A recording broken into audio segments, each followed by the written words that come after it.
Hello, everybody. Happy Friday.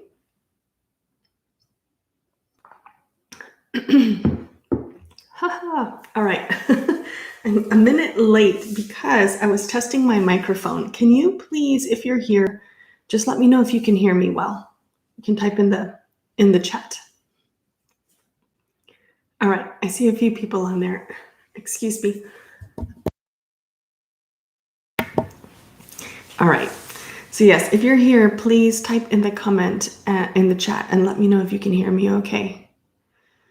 Hopefully this is good, and we'll get started here in just a minute.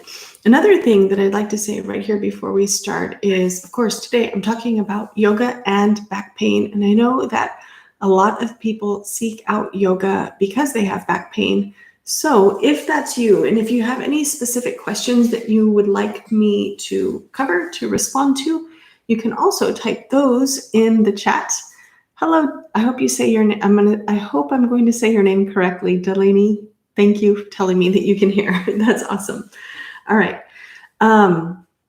Yes, so if you have any specific questions about yoga and back pain, I would be happy to address those.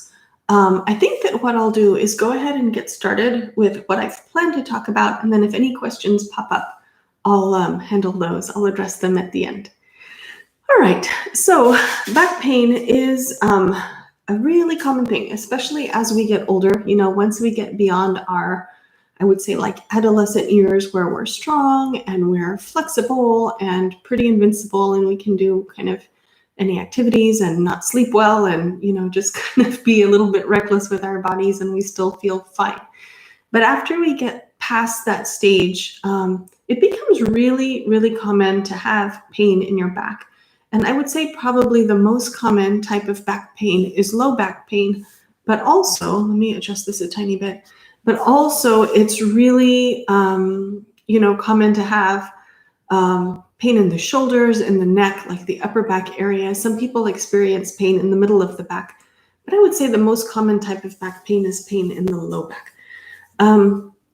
So there's that, you know, where is the location of pain? Another thing, to consider when you're, thinking about possibly practicing yoga to help with your low back pain, you really should not just dive in and start practicing yoga. You need to know what kind of back pain you're having. Are you having back pain because you have, for example, a bulging disc? That's something that's really common. Or do you have spinal stenosis? Or do you have arthritis? Or do you just have poor posture? And so you're having, pain in your back due to your poor posture, which is basically muscular pain. It's really important to know what you're working with before you dive into your yoga practice. There are a lot of what I call get-rich-quick schemes. There's a lot of yoga out there that promises to cure back pain. And I would encourage you to be skeptical about, following any kind of routine like that, because sometimes the yoga can cause more harm than good if it's not the right kind of yoga. Hi, Katie. Katie's joined us. So very important to, be smart about starting your yoga practice. Talk to your doctor to understand what's going on with your back. You may need to have some imaging like an X-ray or an MRI or something like that, so that the doctor can diagnose what is going on with your back, why you're having pain. And then once you know what kind of pain you're having, then you can talk to your yoga teacher or your yoga therapist and say, hey, I'm having back pain due to a bulging disc and I want to start practicing yoga. How is the right way for me to get started?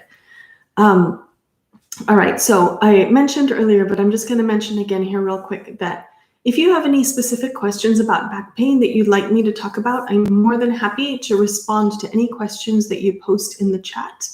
I think what I'll do is I'm going to go ahead and talk about what I plan to talk about related to back pain, and I'm going to save all the questions for the end. So go ahead and type them in there, and I will get to them in just a little bit.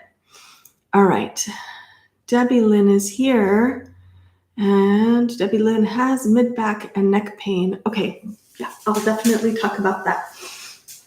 Okay, so I've talked about already how, something in my mouth. I ate an orange right before I started. Anyway, that's taken care of. Know what kind of back pain you have so that you can practice the right kind of yoga that will be beneficial for you, but not cause harm. Okay, then let's talk about the basic two kinds of back pain. So if you have a back pain that's due to some kind of nerve issue, in other words, there's something going on with your spine, like one of the issues that I mentioned earlier, then you'll want to talk to your yoga teacher to know how to be safe. But if you have low back pain due to posture issues or like a repetitive stress injury, like maybe you spend a lot of time sitting at the computer, believe it or not, that can be a repetitive stress injury. If you're sitting at your computer with poor posture, say you're hunching or your legs are crossed and like your weight is unbalanced and you're mostly shifted, for example, to your left side, that also can be a cause of low back pain. So if you're having a muscular issue like that, then you can kind of approach your yoga practice with less caution than if you had a spine or a nerve issue going on. So if you have a muscular issue, what you want to keep in mind with your yoga practice, number one, first and foremost, is that the yoga practice should feel comfortable for you. It should not cause pain. So you can absolutely adjust the practice in any kind of way that you need to keep your body comfortable. That might mean doing a smaller range of motion than what the teacher's teaching. It might mean doing fewer repetitions than what the teacher is teaching. So please keep in mind, not only if you have yoga pain, but if you have any kind of thing going on in your body, you can absolutely customize your yoga practice to suit your own self. You don't have to do everything, and you don't have to do it the exact same way the teacher is demonstrating to do it. So you can do less. The next thing to know is what exactly do you need to do to be able to get out of back pain? Typically, it's a combination of two things. We need to, number one, stretch out whatever's tight. So say you're having pain in your low back, then you need some very gentle stretching type yoga postures to stretch out the muscles in your low back. If you're having pain in your upper back and your neck, then guess what? We need some kind of postures that are going to very gently stretch out the muscles in the upper back and the shoulders and the neck. And if you have pain in your mid-back, guess what? We need some stretching for the middle back. Gentle stretching just to kind of loosen things up a little bit. Then once we are able to loosen things up a little bit, like time frame, I'm talking about, maybe you do like 10 minutes of movement or 5 minutes of movement that help to loosen things up a bit. Then it's also important to work on strengthening, because when you're stronger, as you get stronger, then your body mechanics will improve. The way that you stand will change when you're stronger. The way you sit, all of your daily activities and movements will change when you're stronger. And as your movements change, how do I explain this? When you're moving in a more ergonomically correct way, then the muscles aren't going to get angry. They're not going to get upset and tighten up because they're strong and they can support your movements. Hopefully that makes sense. So the conclusion that I'm trying to get to is that when we have back pain, or in fact a pain anywhere in the body, we need a combination of stretching and strengthening. In other words, working on flexibility and strength in order to help us get out of that pain. Yeah, that's for any area of the body. And if you want to, we can talk about specific postures to do for each of the areas of the body. We'll get to that in a little bit.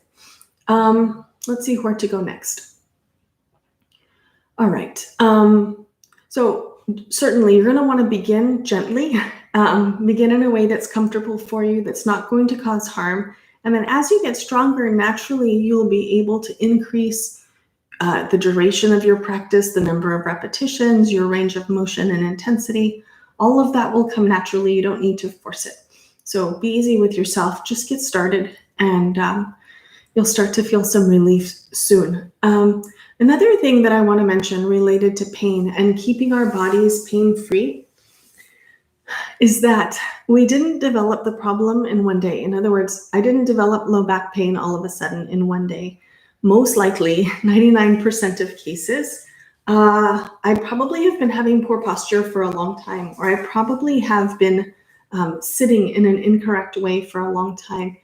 And so just like the problem didn't develop overnight, we're also not going to solve the problem overnight. It's going to take some time and some persistence and some dedication.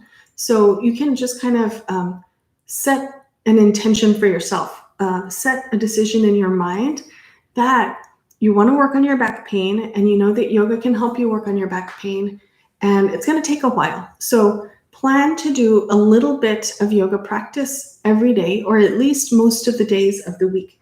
When I say a little bit of practice, you might start with 10 minutes. That's enough. Even 5 minutes. It's a good start. Try to do it. Try to make it part of your daily routine. I talk about this a lot, that when we want to feel well, we want to experience the benefits of yoga, we need to do yoga practice most of the days of the week. So you might start out really enthusiastic. You might say, I'm going to do it. I'm going to work on my back pain, and I'm going to do yoga for 10 minutes every day when I wake up. That's great. But if you are a very busy person, say you're a parent, or maybe you work multiple jobs, or you have some kind of busyness in your life, maybe you're a caretaker, then it may not be reasonable to do your yoga practice every day. It's okay to do less. You can start maybe like 2 or 3 times a week, and then try to build up, as it starts to become a little bit of a more comfortable part of your daily routine. And speaking of routine, that also is very important, that we need to make the yoga practice part of our day. Just like you wake up, probably you go to the restroom and brush your teeth, like it's on autopilot, you do it every day. Try to find a logical spot in your day when you're going to do your yoga practice, when it makes sense, when it's not like, some awkward time where it's inconvenient to do your yoga practice. Try to think about your daily schedule and think about what is a reasonable time of day when you can probably get your yoga practice accomplished. So a little bit of yoga practice every day for back pain, working on improving your flexibility a little bit, and then improving your strength a little bit, and then gradually just increasing that over time. All right, I'm going to pause here for a second and just give another reminder that if you have any specific questions about back pain, I'm more than happy to address your questions. You can type them in the chat. Let's see. And then let's switch gears a little bit. So if you have back pain due to a muscular issue, hopefully now you have a good idea about how to work on that. Now, what if you have back pain due to a spine issue or a nerve issue? Usually those are related. What I mean is we have, the spine. You can visualize what the spine looks like. And then in the spine, there's a channel that runs through, like each vertebrae is, shaped, let's just say it's shaped like that. And there's a hole through it. And if you stack up all the vertebrae, all those holes stack up, and through that hole is your spinal cord, from the top to the bottom of your spine. And then if we want to really get into the anatomy of this, the nerves come out of the spinal cord at every level of your spine, and they, extend out into your arms and your legs and all the areas of your body. So you can imagine that if you have something going on with your spine, say you have a bulging disc.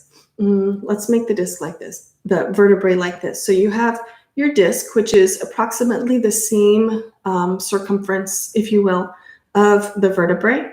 And say it's bulging toward out or toward the center or toward some direction. When it bulges, what happens is that oftentimes that bulging part presses on a nerve. It can press on the spinal cord or one of the nerves that's coming out, and that can cause pain. So we can have, spine pain or nerve pain due to a bulging disc. Or if you have, for example, spinal stenosis, that means that channel that's, going through the vertebrae has narrowed. And so because it's narrowed, it's kind of squeezing the spinal cord a little bit, which can also cause pain. So these are the kind of injuries or kind of issues or situations where you can have, I'm just trying to explain when you have pain due to a spine issue, what the anatomy of that looks like, just so that you can understand it better. For me anyway, it's very beneficial to understand, like to be able to visualize what's going on with the spine so that I can kind of correlate that to what does that mean in terms of the yoga practice. Okay, so if you have any of these kind of issues, generally, once you get your diagnosis from your doctor and you talk to your yoga teacher or your yoga therapist, there may be certain movements that the doctor or the yoga therapist will recommend that you avoid. For example, if you have a bulging disc going in some certain direction, it may be a bad idea for you to work on a lot of forward folding. It might be a bad idea for you to work on a lot of back bends. And so that's what we need to figure out for people who have these more serious spine issues going on. What are the movements that are appropriate and which are the movements that are not beneficial, inappropriate? If you are ready to get started with your yoga practice, I would say be moderate with everything. Just kind of scale everything back to make sure that, you're not doing anything extreme that will cause harm. Be really gentle with yourself. Listen to your body. And, ahimsa. If anything is painful, then stop it or change it so that you can do it in a way that's comfortable for you. Let me think if there's anything else there. So, these kind of issues that I was describing, the stenosis and the bulging discs and slip discs and bone spurs and all kind of things that can happen. They can happen anywhere along the length of your spine. And so, in fact, the symptoms may be different. If you have an injury in your cervical spine, these nerves connect into the upper part of the body. So that may manifest as numbness in your arm or pain in your arm. Sometimes we have like numbness in 2 fingers or the other fingers or something like that. If you have an issue in your thoracic spine, this region here, that may manifest as, some kind of issue going on in this middle region of your body. Most commonly, people have trouble in the lumbar spine, L4 and L5, and that can result in issues like sciatica or pain in the legs, numbness, things like that. All right, give me a second. I just need some water.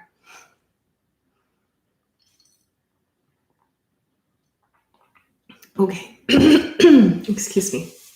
I try to remember to practice ahimsa with my own self when I'm talking for a long time. All right, give me just a second. Now I'm going to cough.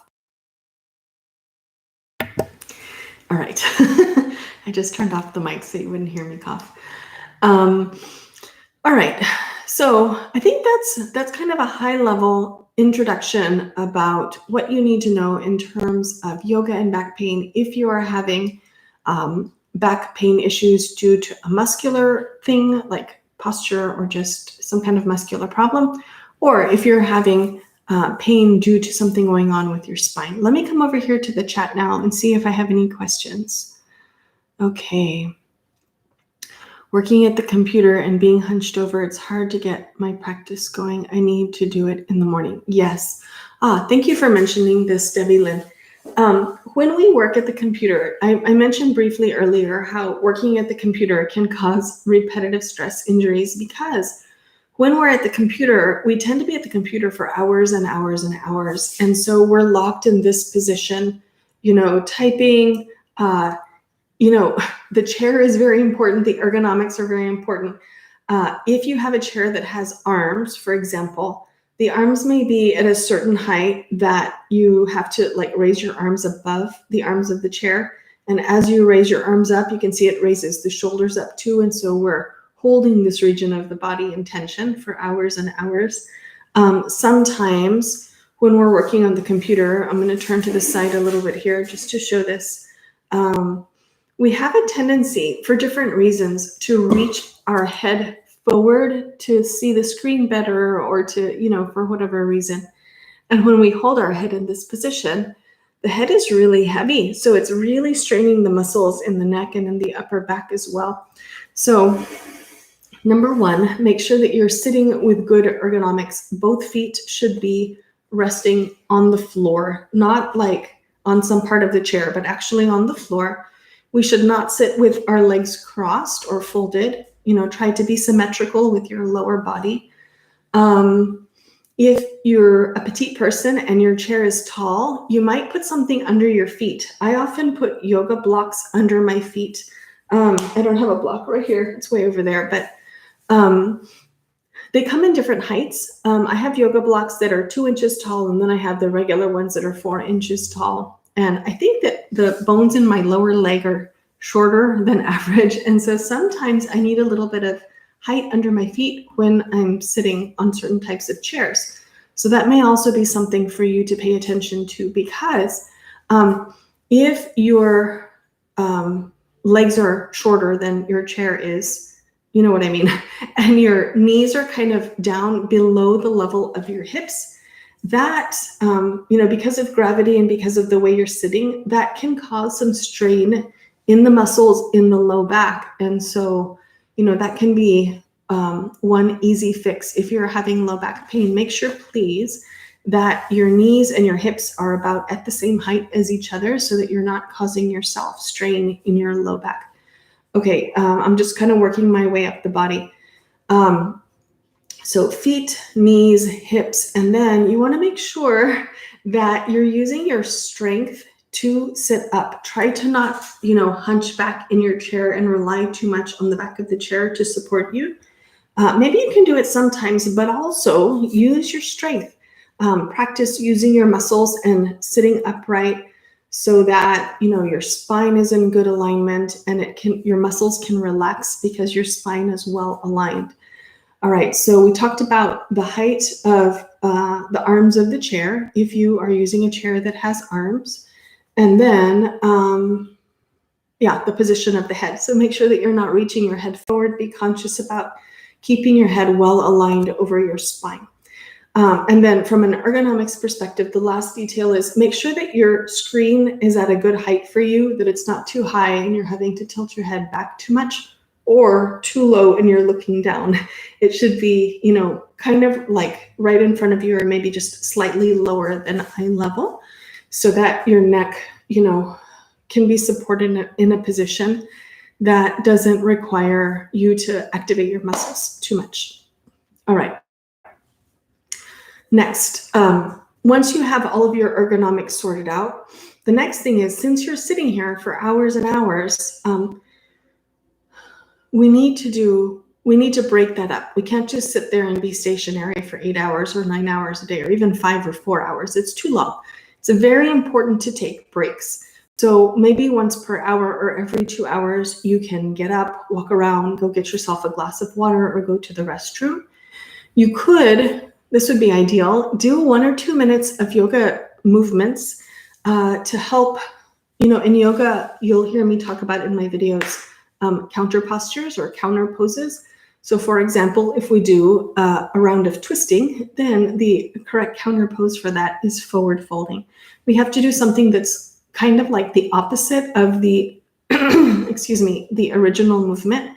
So the counter pose for sitting at the computer, just stop and think, if this is my posture for 5 hours, what would be the opposite of this? So the opposite of being, rigid and sitting and possibly rounding is movement, and maybe standing, and maybe back bending. So, and if you are a person who has to talk on the phone a lot, if your head is tilted, you should do some head movements. So think about what exactly you're doing in your sitting posture, your work posture, and then think about, like, you can imagine, or you can even ask me if you need some help with this. Think about 1 or 2 yoga postures that you can do to help counteract the effects of sitting. One of my favorites is a seated, a downward facing dog, but not the traditional way with the feet and the hands on the floor. Rather, you can do a seated one if you want to on your chair. I'm just going to slide back a little bit here and demonstrate this to you. You can bring your hands onto your desk. You can slide your hips back and just kind of bring your head down to stretch out in your shoulders and in your upper back. You could do the same thing standing. So you can stand up, walk around the back of your chair, rest your hands, like the heel of your hands, on the back part of your chair, and then walk your feet back and stretch yourself out this way. Or you can place your hands on a countertop or your desk or whatever you've got close by. Sometimes a little bit of twisting movement can be good. maybe you're on a conference call for a long time and you can't get up and walk away. So you can do a little bit of twisting right there at your desk.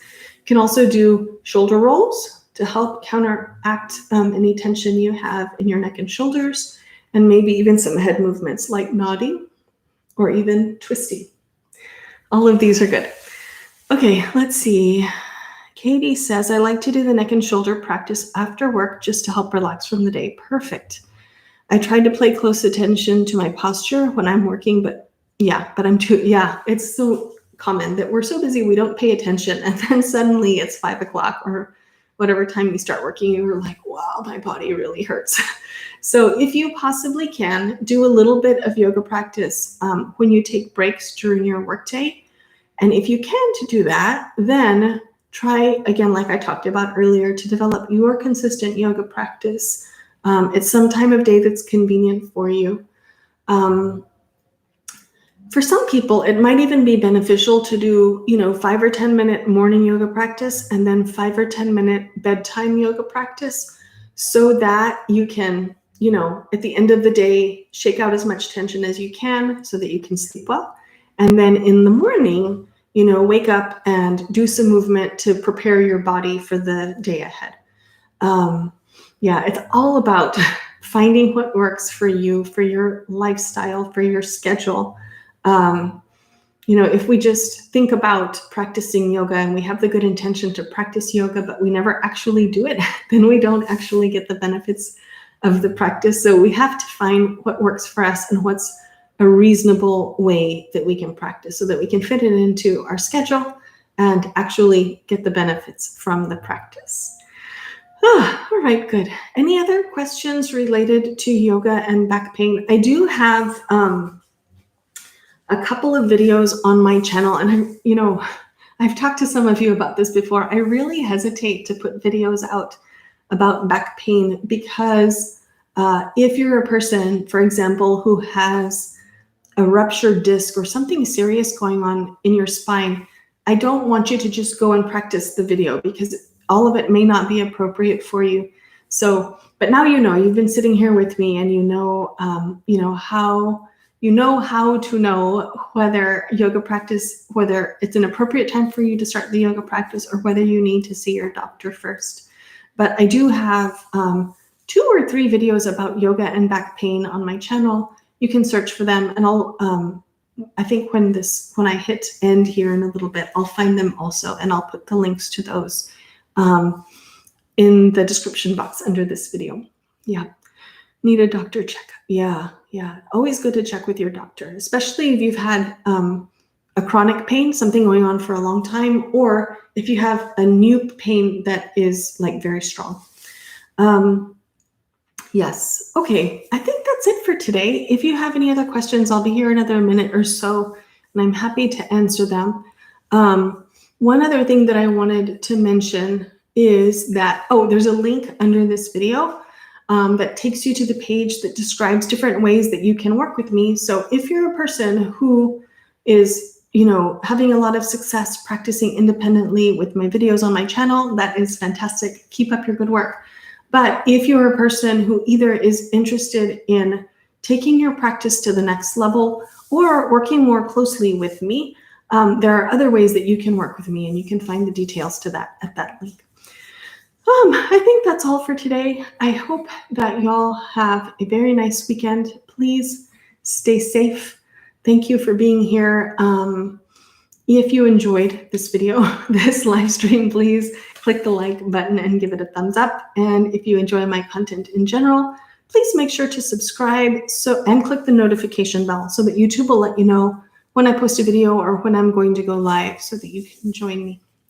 All right, I think that's it, everybody. Have a great day. Thank you again for being here, and I'll see you soon, or maybe next week on Friday in next week's live stream. All right, see you then. Bye-bye.